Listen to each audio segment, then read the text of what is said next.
네, 안녕하세요. 켄트김의 용기 100배입니다. IT, 지금 현대 시대는 IT에서 벗어날 수가 없는 시대죠. 오늘은 단국대 신원용 교수님, 카이스트에서 학사, 석사, 박사까지 하시고 또 저희 하버드 동문이시기도 하세요. 그래서 포다까지 저 멀리 케임브리지 갔다 오신 분인데, 신원용 교수님의 어떤 IT 미래 어떻게 될 것인지 오늘 얘기를 들어보고 취업 그리고 창업을 꿈꾸는 대한민국 젊은이들한테 앞으로의 미래 테크놀로지가 어떻게 될는지 자세하게 얘기를 들어보도록 하겠습니다. 신원용 교수님 환영하겠습니다. 안녕하십니까. 소개받은 단국대학교 신원용입니다. 예, 제가 오늘 말씀드릴 부분은요, 지금 제목에서 보시다시피 10년 뒤에 모바일 세계를 상상해보라입니다. 예, 사실 많은 분들이 이제 신문, 언론, 광고를 통해서 이런 제목은 누구나 들어보셨을 겁니다. 제가 사실 학생들한테 첫 강의 시간에 가장 먼저 하는 얘기가 바로 이 질문입니다. 과연 10년 뒤에 이 IT, 모바일 세계가 어떻게 변할 것 같으냐, 그걸 좀 구체적으로 상상을 해보라 라는 걸 제가 제일 먼저 던지는데요. 사실 학생들한테 제가 구체적인 답변을 좀 듣기가 힘들었습니다. 그래서 오늘 제가 이 강연 때는 좀 더 이 부분을 이제 이 관련된 것을 강의하는 이 모바일 시스템 공학에 속한 제가 교원으로서 좀 학생들에게, 그리고 이 시대 젊은이들에게 좀 어떻게 하면 미래의 이 모바일 세계 10년 뒤, 20년 뒤에 이 펼쳐질 수 있는 부분을 좀 구체적으로 상상도 해보고, 좀 이 부분에 대해서 여러분들이 직접 만들고 상상해보고 개발해 볼 수 있는 이런 것들을 좀 심어주고자 오늘 이 강연을 간단하게 준비를 해보았습니다. 일단 첫 번째, 모바일 시스템 공학이란 무엇인가에 대해서 간단하게 말씀을 드리고자 합니다. 제가 소속된 학과의 이름이기도 한데요. 모바일 시스템 공학이라는 게 무엇인가라는 것에 대해서 사람들이 사실 굉장히 많은 편견을 좀 가지고 있습니다. 이 두 가지 정도의 편견을 제가 간단하게 정리를 좀 해보았습니다. 첫 번째, 모바일 하면 무엇이 떠오를까요? 가장 먼저 떠오르는 게 열의 9은 스마트폰, 핸드폰을 떠오를 것입니다. 예, 그렇죠? 아니면 요즘 또 많은 분들께서 쓰고 있는 태블릿 PC를 많이 떠오르실 텐데요. 그럼 이게 바로 모바일을 대표할 수 있는 기기가 될 수 있을 것이냐라는 것에서 사실 이 편견이 시작이 됩니다. 저는 이렇게 좀 말을 하고 싶습니다. 모바일이라고 한다면 스마트폰, 스마트 태블릿은 1세대 제품이다라는 것이죠. 이제 시작이 된 거라는 거죠. 그래서 사실 모바일 시스템 공학이다라고 한다면 스마트폰을 개발하는 어떤 그런 공학라고 사실 1:1 매핑을 시킬 수는 없다는 부분이고요. 예, 그 아주 1세대 제품을 우리가 이제 대표해서 이렇게 제가 보여드렸고요. 그러면 이제 제가 이 모바일 시스템 공학이라는 것을 연구하는 학자로서 이 모바일 시스템 공학이라는 것을 어떻게 정의를 할 수 있겠느냐, 제 나름대로 좀 정의를 해보았습니다. 이동성이 있는 환경에서 상호간 통신이 가능한 모든 기기 및 장치라고 저는 좀 감히 정의를 좀 내리고 싶습니다. 예, 좀 굉장히 추상적인데요. 간단하게 제가 좀 예제를 들어보겠습니다. 전 세계적인 기업이죠. G사, 구글의 이제 무인 자동차 같은 것들이 하나의 이제 차세대 모바일 시스템이 될 수 있고요. 더 이상 이것을 이제 차세대라고 부르기 힘들 것 같습니다. 이미 지금 상용화가 되어 있기 때문에요. 그리고 드론, 무인 청소 로봇 등등이 향후 여러분들이 상상하실 수 있는 모바일 시스템의 이제 기기가 될 수 있겠습니다. 물론 10년, 20년 뒤에는 이 모바일 시스템이라는 패러다임이 전혀 새로운 부분으로 바뀔 수도 있겠지만, 지금 현재 정의하는 것은 이동성이 있는 환경이다. 그리고 서로 디바이스와 디바이스, 장치와 장치 간의 통신, 커뮤니케이션이 가능한 그런 장치를, 모든 것을 통틀어서 모바일 시스템이다 라고 제가 말씀을 드리고 싶습니다. 이 부분이 제가 생각하는 이제 첫 번째 편견이 되겠습니다. 두 번째 편견은요, 모바일 시스템 공학에서 그럼 과연 무엇을 배우느냐?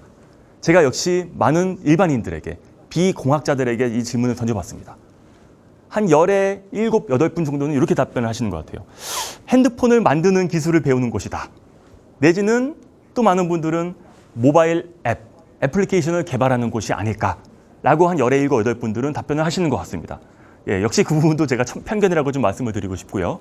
그럼 과연 이 모바일 시스템에서는 뭐를 배우느냐? 스마트폰이죠. 이거를 조립하는 것은 글쎄요. 앱 개발, 글쎄요. 물론 이것도 포괄이 되겠지만 사실 이게 저희의 주된 초점은 아니라는 것이죠. 저희는 이제 이렇게 세 가지 부분을 좀 초점을 맞추고 있습니다. 예. 사실 좀 용어 자체는 딱딱하게 들릴 수 있겠습니다만 한 번쯤은 누구나 언론, 신문에서 다 접해볼 수 있는 그런 단어들입니다. 소프트웨어, 하드웨어, 그리고 통신 네트워크입니다. 예. 소프트웨어는 누구나 아실 거라 생각이 들고요. 하드웨어라고 한다면 하나의 그 전체적인 회로, 시스템을 아우르는 하나의 장치라고 생각을 하시면 될 것 같고요. 통신이라고 한다면 기기와 기기 사이에 말 그대로 연결고리죠. 예, 얼만큼 이 둘이 서로 상호 소통을 잘 할 수 있겠는가라는 것을 연구하는 하나의 큰 트랙이 되겠습니다. 그래서 이 큰 트랙 세 개를 우리가 한꺼번에 다 아울러서 배우는 학문이 바로 모바일 시스템 공학이다라고 제가 감히 말씀을 드리고 싶습니다. 교육 과정에 대한 이해를 좀 더 제가 예제를 통해서 드리고자 합니다. 사실 아직까지는 소프트웨어, 하드웨어 들어는 봤는데 모바일하고 무슨 관계가 있는지 모르겠다라고 생각을 하실 수 있을 것 같습니다. 이제 우리 학과에서 배우는 교육 과정을 간단한 예제로, 사실 요 예제 하나로서 다 보여드리기엔 좀 힘들 부분이 있겠습니다만 간단하게 좀 예를 들어보도록 하겠습니다. 앞서 말씀드린 이제 무인 자동차입니다. 예, 다 많이 신문 언론 등을 통해서 보셨을 거라 생각이 됩니다. 이 무인 자동차고요. 이 무인 자동차를 하나를 개발을 하기 위해서 우리가 무엇을 할 수 있느냐?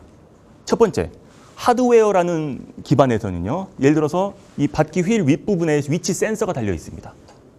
예, 이 위치 센서를 통해서 자동차의 속도도 감지를 할 수 있고요. 그리고 여러 가지의 다양한 일을 할 수 있겠는데요. 이 부분을 이제 공부하는 차원에서 모바일 프로세서, 인베디드 시스템 등의 과목들을 학과에서 배우게 되는 것이고요.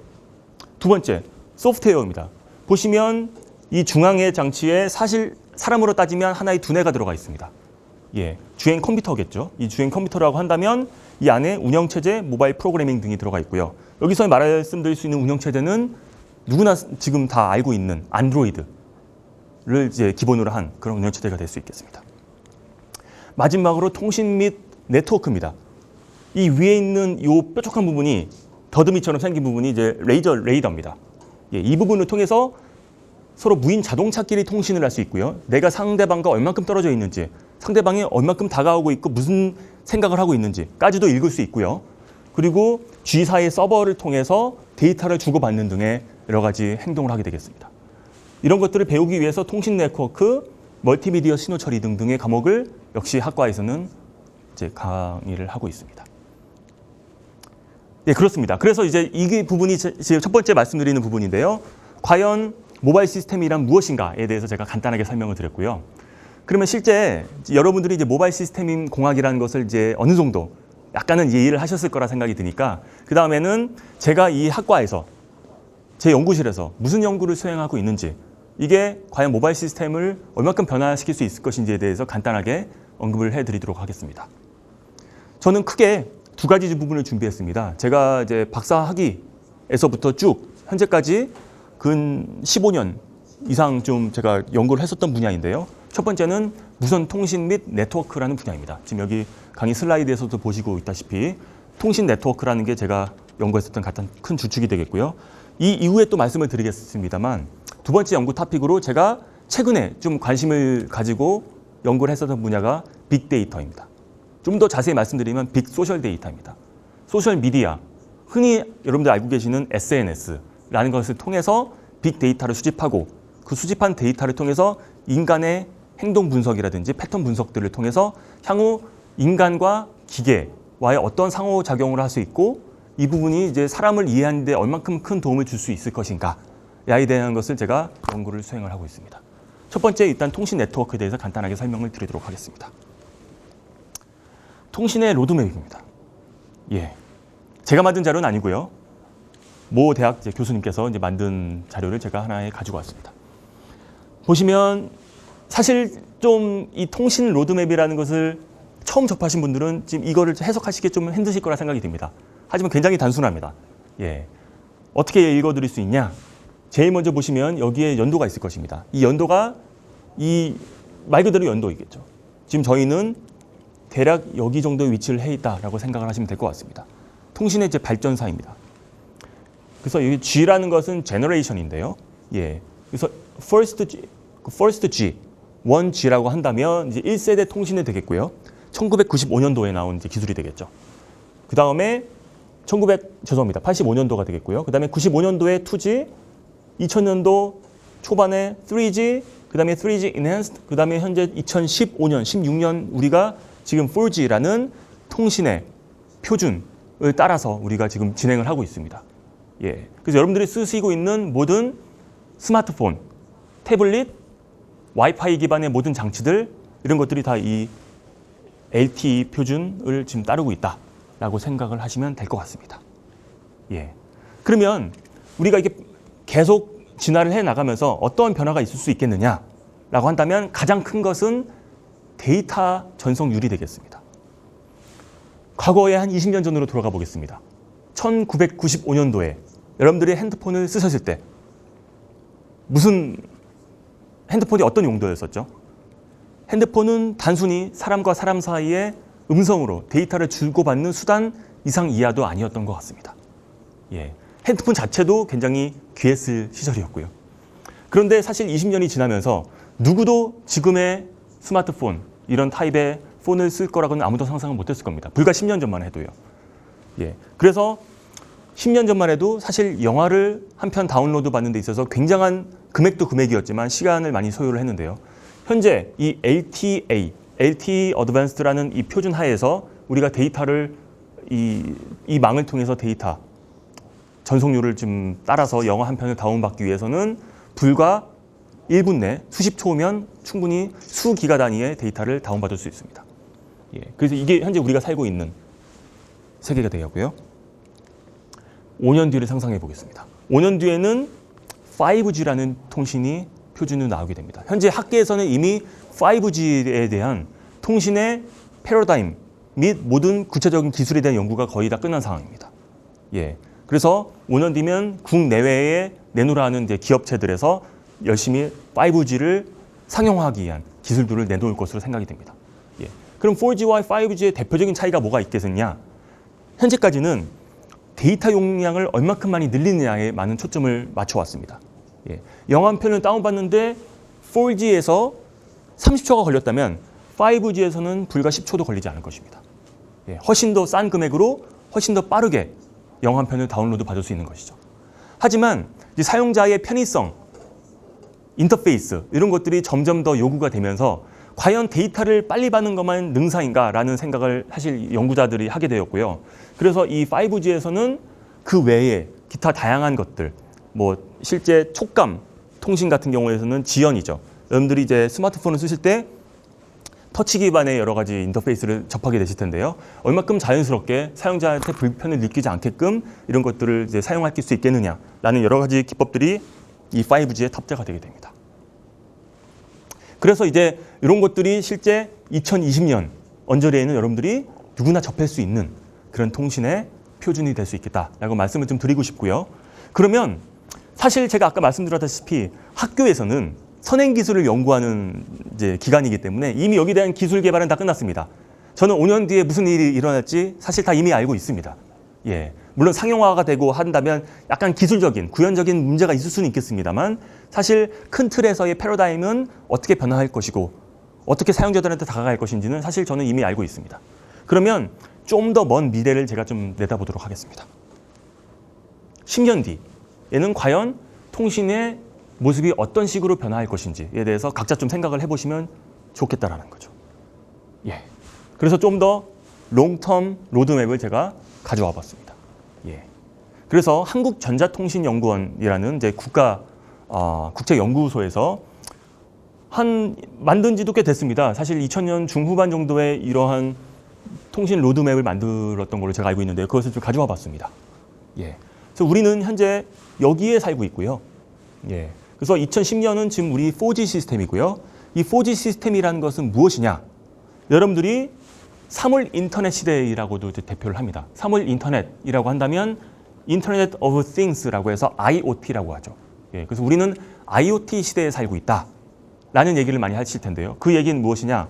모든 사물이 각각의 통신 기능을 가지고 서로 간에 연결이 되어 있는 그런 시대에 우리가 살고 있다는 것을 의미합니다. 예, 일례로 집에 들어간다면 요즘에는 집에 냉장고에 인터넷 기능이 탑재되어 있고요. 인터넷을 통해서 우리가 다양한 냉장고도 컨트롤할 수 있고 그거는 이제 실제 집 안이 아닌 집 밖에서의 우리가 사실 스마트홈 기능으로 많이 우리가 생산할 수 있는 그런 부분이 되겠고요. 마찬가지로 아까 말씀드렸다시피 무인 청소 로봇 이런 것도 하나의 사물, 일개의 조그만 사물에 우리가 인터넷 기능을 넣은 거지 않습니까? 예. 그래서 이제 그런 것들을 사물 인터넷 시대라고 우리가 명명을 합니다.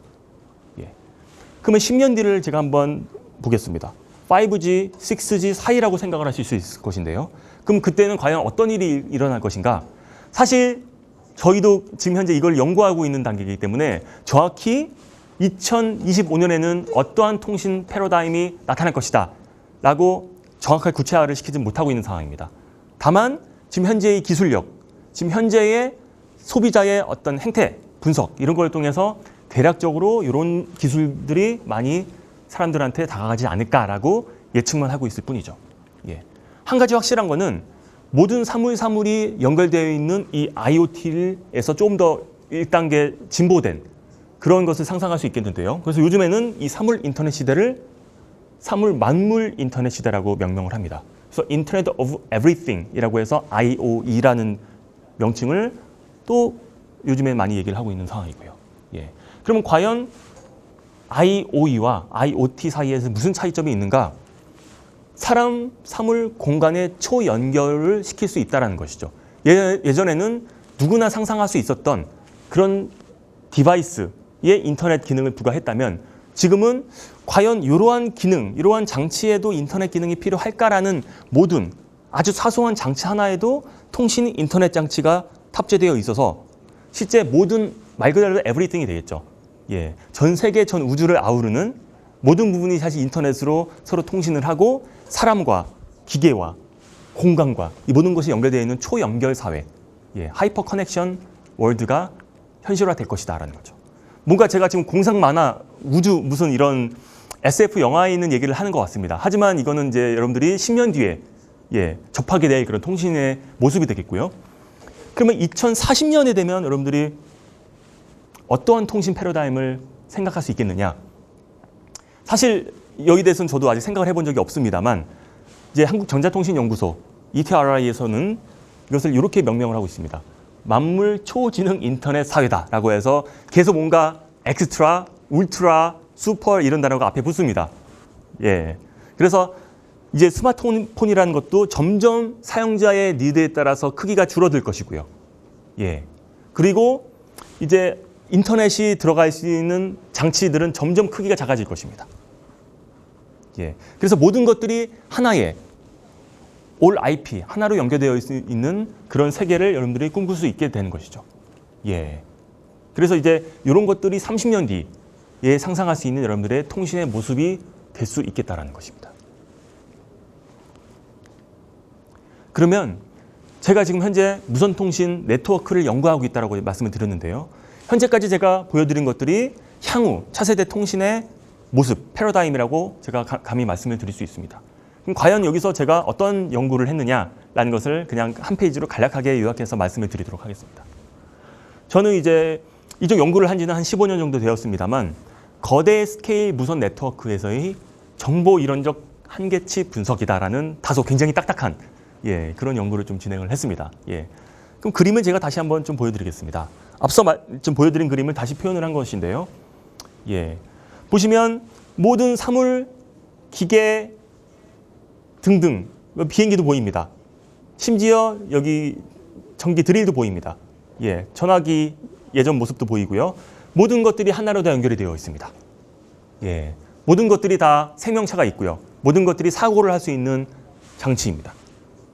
그럼 이런 것들이 어떻게 연결이 되어 있고 이 장치들 사이에 어떻게 통신을 함으로써 얼만큼 데이터율을 높일 수 있는지에 대해서 제가 연구를 하게 된 것이죠. 다시 한번 말씀을 드리면 가장 우수한 단말간 통신 방법은 무엇인가? 또는 가장 우수한 사람과 사람 사이의 통신 방법은 무엇인가에 대해서 제가 좀 연구를 진행을 했고요. 두 번째로는 최대로 취득 가능한 데이터 용량은 얼마가 될 것인가?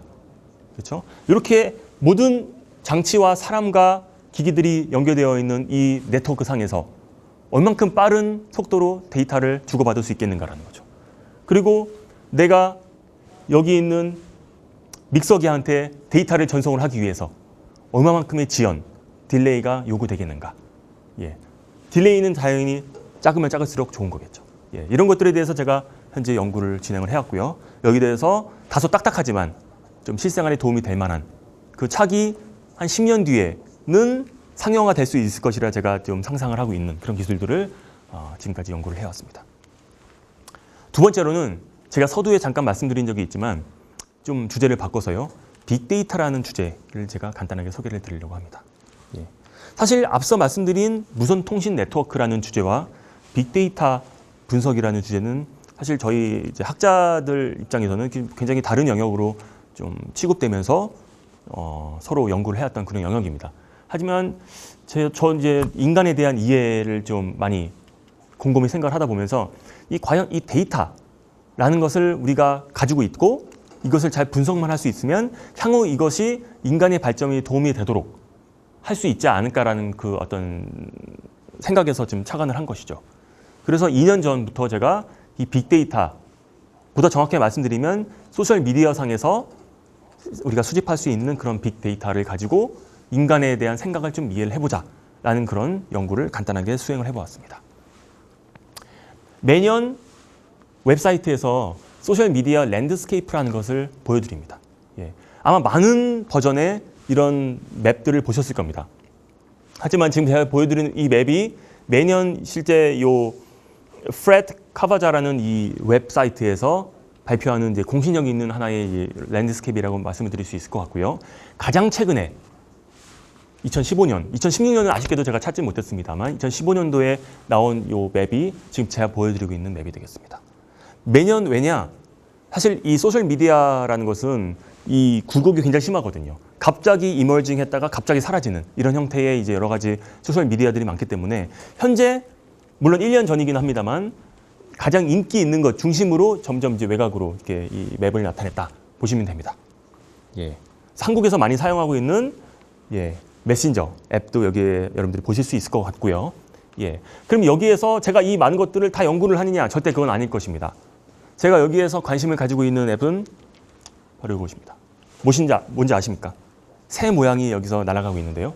예. 트위터가 되겠죠. 예. 한국에서는 제가 사실 학생들한테도 많이 물어보는 편이고요. 아니면 많은 이제 대중들한테도 제가 물어봅니다. 과연 트위터 계정을 얼마만큼 가지고 있습니까? 아니면 과연 트위터를 얼마만큼 사용을 하고 계십니까? 라고 제가 물어본 적이 많이 있습니다만 아쉽게도 한국에서는 트위터 사용자가 많지 않은 것 같습니다. 10% 많이 잡아야 10% 미만으로 제가 알고 있습니다. 예. 하지만 사실 이 트위터는 밑에 보이는 이 페이스북과 함께 글로벌 탑2를 형성하고 있고요. 일본 그리고 미국, 영국 등지에서는 가장 메이저한 아직까지는 소셜미디어 마이크로 블로그로 자리매김을 하고 있습니다.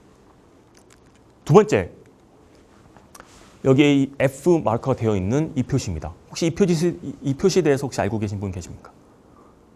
역시 한국에서는 많이 사용을 하지는 않는 걸로 알고 있습니다만 저는 제 연구 목적을 연구를 통해서 사실 요걸 많이 이제 접하게 됐는데요. 이거는 Foursquare라는 위치 기반 소셜 네트워크입니다. 지금은 이제 여러 가지 다양한 모바일 메신저라든지 이제 블로그에서도 사용이 되고 있는 체크인 서비스라는 걸 아실 겁니다. 예. 인근의 커피숍에서 내가 발도장을 찍었다 하면 체크인을 남기게 됩니다. 예. 그런 서비스의 그냥 가장 초기 버전이라고 생각하시면 될 것 같습니다. 예. 이 Foursquare고요. 그래서 제가 좀 초점을 맞추고자 하는 것은 트위터 Foursquare에서 나온 그 빅데이터를 가지고 우리가 실제 얼만큼 이 데이터를 유의미하게 분석을 하고 이 분석을 하는 게 향후 사용자들한테 어떤 의미를 갖는지 어떤 유의미한 의미를 갖는지를 좀 우리가 좀 통계적으로 보여주고 그것을 바탕으로 다양한 마케팅을 통한 여러 가지 이제 뭐 애플리케이션 같은 거를 출시를 할 수 있겠고요. 저 같은 이제 학교에 있는 연구자로서는 이제 다양한 이제 분석 결과들을 내놓을 수 있음으로써 향후 사용자들한테 좀 편리하게 다가갈 수 있는 그런 가능성을 제시해주고자 하는 것이죠. 그래서 제가 좀 연구한 것 중에 저는 실제로 데이터를 저희 연구실에 직접 수집을 하고 있습니다. 예. 무슨 의미냐? 보통 데이터는 해당 기업에서 많이 협조를 받아가지고 얻어서 그것을 바탕으로 데이터 분석을 처리하기 마련인데요. 우리 같은 경우는 데이터를 직접 수집을 통해서 이것을 이제 분석을 하게 되는 것이죠. 그런데 제가 여기서 데이터를 수집을 한다. 제가 보여드리는 이 부분은 트위터 서버에서 트위터 API라는 애플리케이션 프로그래밍 인터페이스입니다. 실제로 이제 하나의 인터페이스를 통해서 트위터 서버에서 제 연구실에 있는 워크스테이션으로 데이터를 다 긁어 모았습니다. 예, 그래서 실시간으로 긁어 모은 데이터의 일부를 제가 여기서 보여드리게 되는 것이고요. 제가 여기서 이 데이터를 보여드리는 이유는 실제 이 데이터라는 게 어느 정도의 정보를 함유하고 있는지를 제가 간단하게 보여드리기 위해서입니다. 간단하게 지금 여기서 사실 글씨가 작아서 잘 안 보이지만 제일 위에 제가 노란색으로 마크한 첫 번째 행을 좀 집중해서 보도록 하겠습니다. 이 각각의 여기서 보시면요. 첫 번째 행에서의 이 각 열이 데이터에 대한 속성을 가지고 있습니다. 첫 번째 보시면 언제 생성이 되어 있는지가 나와 있고요. 그러니까 특정인이 특정 시간에 특정 장소에서 트윗을 포스팅을 하면 내가 언제 트윗을 포스팅했는지 그리고 어디서 포스팅을 했는지에 대한 경위도 좌표 그리고 내가 포스팅을 했을 때 어떠한 글을 포스팅을 했는지에 대한 텍스트 정보 내가 어느 디바이스를 통해서 내가 A사를 통했는지 S사 제품을 통했는지 태블릿 PC를 통했는지 데스크탑을 통했는지에 대한 그런 정보들도 다 알 수 있게 됩니다. 그리고 내가 트윗을 보냈을 때 내가 일반적으로 퍼블릭한테 트윗을 날린 것인지 아니면 특정인, 내 팔로워 특정인한테 내가 트윗을 보내서 A가 B라는 사람한테 트윗을 날렸는지 그러면 A, B에 대한 어떤 사람 객체의 아이디, 정보 등등에 대한 모든 것들을 제가 다 긁어 모을 수 있게 되는 것이죠. 사실 굉장히 무섭거든요. 사실 저는 제가 이런 일을 함으로써 저 자신도 와 진짜 저 같은 회사에 소속돼 있지 않은 일개 연구자가 이렇게 일반인들의 많은 데이터를 얻을 수 있다니 하고 사실 좀 처음에 소름이 좀 끼친 적이 있었습니다. 예. 그래서 사실 이런 정보를 알므로써 이것을 다양한 분야에 제가 이제 분석을 할 수 있게 되는 것이죠. 하지만 저는 여기서 좀 초점을 맞췄던 게 제가 여기서 붉은색으로 마크를 한 부분에서 보일 수 있겠습니다만 위치 정보입니다. 사용자의 위치 정보라는 것은 사실 굉장한 메시지를 담고 있습니다. 사람들이 어떻게 움직이느냐, 과거에 어떻게 움직였었느냐를 따라서 향후에 어떻게 움직일 것이냐라는 것을 예측을 할 수 있게 되겠고요. 그리고 그것을 바탕으로 다양한 추천 시스템에도 활용을 할 수 있겠고요. 그 외에 다양한 마케팅에도 활용을 할 수 있습니다. 예.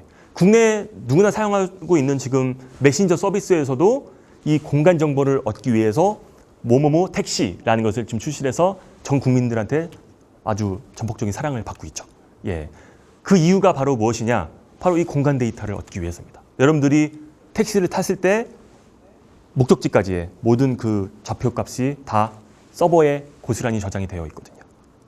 그렇기 때문에 사실 이 공간 정보를 얼마만큼 얻을 수 있겠느냐라는 게 향후 이 모바일 그리고 이 애플리케이션, 소셜 메신저, 소셜 모바일 블로그 이런 기타 등등에서 이 정보를 얼마만큼 많이 얻을 수 있고 얼마나 다양하고 얼마나 폭넓은 사람들한테 공간 정보를 획득을 할 수 있겠느냐가 향후 제 생각에는 5년, 10년 안에 싸움이 될 것 같습니다.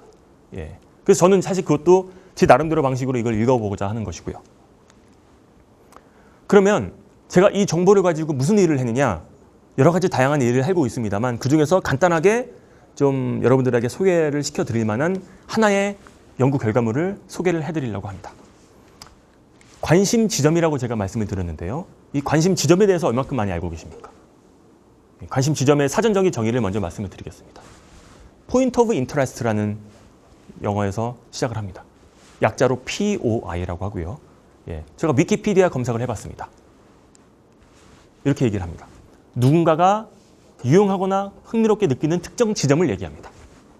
제가 지금 여기서 녹화를 하고 있는 성남 아트센터라는 것도 관심 지점의 하나의 부분이 될 것입니다. 좀 더 크게 얘기해서 성남시 분당구 임해동이라는 지금 현재의 이 행정구역도 역시 관심 지점이 될 수 있을 것입니다. 아니면 여기에 촬영 장소에 있는 커피숍 또 하나의 관심 지점이 될 수 있을 것입니다. 크기에 상관없이 장소에 상관없이 누구나 흥미롭게 느낄 수 있는 특정 지점이라면 그것을 관심 지점이라고 제가 명명을 할 수 있겠다는 것이죠. 간단한 예제를 보았습니다. 트위터상에서 특정인이 남긴 글을 제가 스크린 캡처를 할 것입니다. 사용자 명이 되겠고요. 아이디가 되겠고요. 관심 지점명이 되겠습니다. 아마 이분이 저는 런던을 가보지는 않았습니다만 런던에서 유명한 어트랙션이죠. 런던 아이라는 대관차를 타면서 타는지는 실제는 모르겠습니다. 스펙타클러 스카이라는 얘기로 트윗을 날렸고요. 해시태그로 런던 아이라는 것을 찍게 되었습니다. 그렇죠? 트윗이 되겠고요. 그러면 분명히 이 사용자는 런던 아이라는 특정 관심 지점에 관심이 있을 거라고 생각을 할 수 있을 것입니다. 예. 이런 데이터들을 모아서 제가 좀 더 유의미한 그런 연구를 좀 해보자는 거죠. 응용을 좀 말씀을 들어보겠습니다. 저는 사회적 관심 지점 경계선이라는 것을 어떻게 검출할 수 있을 것인가라는 것을 좀 생각을 해보았습니다. 예를 들어 보겠습니다. 성남 아트센터라는 게 지금 여기 있습니다. 행정구역상으로는 성남 아트센터가 어떻게 구획이 되어 있는지는 이미 정해져 있습니다. 하지만 그 구획된 행정적으로 정의된 성남 아트센터라는 지역을 사회적 관심지역 경계선으로 다시 한번 재해석을 해보자는 것이죠. 왜냐하면 사실 이 성남 아트센터라는 곳은 일종의 야외에 있는 아웃도어도 포함이 되어 있을 수도 있고요. 실제 행정적으로는 정의되어 있지 않지만 성남 아트센터 인근에 있는 맛있는 커피숍이 있다라고 한다면 분명 그 부분은 사람들한테 굉장히 많은 관심을 일으킬 것입니다. 그러면 사람들이 많이 지나다니면서 성남 아트센터라는 단어를 외치면서 많이 포스팅을 했었던 그 지역들을 모아서 구역을 다시 만든다면 새로운 사회학적 개념의 성남 아트센터의 경계선이 생성될 수 있지 않을까라는 것이죠. 예. 그래서 위치 광고에 이용이 될 수 있겠고요. 이벤트 광고에도 이 새로운 사회학적 관심 지점이 사용이 될 수 있을 것 같습니다. 간단한 제가 가상 예제를 만들어 봤습니다. 실제 존재하는 모바일 앱은 아니고요. 제가 이제 간단하게 가상적으로 좀 앱을 만들어 봤습니다. 이 부분이 하나의 새로 생긴 런칭한 레스토랑이라고 가정을 하겠습니다. 이 부분에 대한 입소문을 듣고 주변에 사람들이 지나갔을 수도 있고요. 아니면 우연찮게 지나갔는데 이 가게를 보고 내가 이 가게를 방문할지 말지를 결정할 수 있지 않겠습니까? 하지만 이 가게가 주변에 있는 모든 사람들한테 광고를 하기 위해서 모바일 마케팅을 우리가 하기 위해서 리플렛, 브로셔 같은 거를 모바일로 뿌린다면 관심 있는 사람들한테는 굉장히 큰 정보가 될 수 있겠죠. 예를 들어서 50% 할인 쿠폰을 인근에 있는 사람들한테 비콘 메시지를 뿌린다라고 한다면 그거는 원래 이 레스토랑을 가고 싶다거나 이 레스토랑에 유사한 이런 특색에 맞는 것을 좋아하는 사람들이라면 굉장히 큰 관심을 가질 수 있을 것입니다. 하지만 대다수의 사람은 스팸 메시지에 굉장히 민감하기 때문에 이 레스토랑에서 뿌린 메시지에 대해서는 굉장히 좀 민감한 반응을 보이게 될 것입니다. 그러면 여기 있는 특정 지역에 예를 들어서 3km, 5km 반경에 있는 사람들한테 메시지 다 뿌리지 말고 내가 사회적으로 관심 지점 경계선을 검출을 함으로써 이 검출된 지역 안에 있는 사람들한테만 모바일 리플렛을 뿌리게 된다면 그럼 굉장히 마케팅 효과를 극대화시킬 수 있는 것이죠. 예. 그래서 제가 이 사회적 관심 지점 경계선이라는 것을 가지고 한번 실험을 해봤습니다. 4가지의 유명한 관광지를 가지고 실험을 해봤는데요. 영국에 있는 대표 관광지죠. 런던 아이, 그리고 영국에 있는 대표 박물관이죠. 빅토리아 앤 알버트 뮤지엄이 있겠고요. 미국에 있는 유명한 관광지라고 보셔도 좋을 것 같습니다.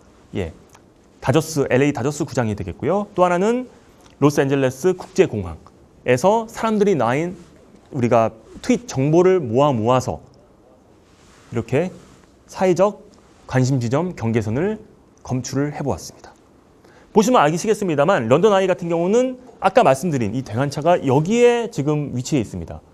하지만 사회적 관심 지점 경계선은 이렇게 생성이 되는 걸 알 수 있거든요.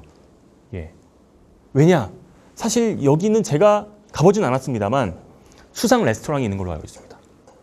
런던 아이 자체보다는 런던 아이라는 것을 관람하기 위해서 여기 있는 수상 레스토랑에서 식사를 하면서 사진을 찍고 하기 위해서는 여기 있는 부분이 굉장히 사람들한테 관심 있는 지점이라는 거죠. 그래서 그 부분을 포함을 시켜서 뭔가 이 런던 아이 관계자들이 런던 아이를 타기 위한 할인 쿠폰 같은 거를 발행해서 뿌려준다면 굉장히 큰 프로모션이 될 수 있지 않을까라는 것이죠. 단순히 이 지역이 아니라 그런 것들을 지금 저희가 좀 연구를 수행하고 있는 거가 되겠고요. 하나의 간단한 연구 결과를 말씀을 드렸습니다. 결론입니다. 결론이 다른 건 없습니다. 사실 제가 오늘 말씀드리는 건 결론을 짓고자 하는 것이 아닌 여러분들에게 하나의 오픈 퀘스천을 던지는 것입니다. 열려 있고요. 질문도 열려 있고 답변도 열려 있습니다. 여러분들이 정의하는 모바일이란 무엇인가? 각자 한번 생각을 해보시기 바랍니다. 10년 뒤 어떤 형태의 모바일 플랫폼이 나올 것이며 어떤 형태의 모바일 애플리케이션이 나올 것인가? 라는 것에 대해서는 각자 한번 생각을 해보시면 좋을 것 같습니다. 두 번째, 과연 이 통신의 발전 속도에 대해서는 여러분들이 얼마만큼 상상하고 계신지, 10년 뒤에 통신, 사람과 사람 사이, 심지어 사람과 기계, 기계와 기계 사이 통신을 하는 데 있어서 과연 여러분들이 어떠한 상상을 할 수 있을 것인지, 불과 10년 후입니다. 2025년도에는 과연 어떤 형태가 될 수 있을 것인지에 대해서 각자 한번 상상을 해보시면 좋을 것 같고요. 세 번째, 빅데이터라는 것은 제가 앞서 트위터라는 모바일 소셜 미디어 플랫폼 하나에 국한되어서 제가 말씀을 드렸습니다만 다양한 많은 분야에 사용이 될 수 있습니다. 정치학에도 이용이 될 수 있고요. 의료, 생명공학에도 물론 당연히 이용이 될 수 있을 것이고요. 기타 사회과학, 심리학, 철학 등등 다양한 분야의 이 빅데이터가 응용이 될 수 있을 것입니다. 각자 본인이 종사하시고 일하시는 분야의 이 빅데이터 분야가 어떻게 응용이 될 수 있을 것인지를 한번 상상을 해보시고요.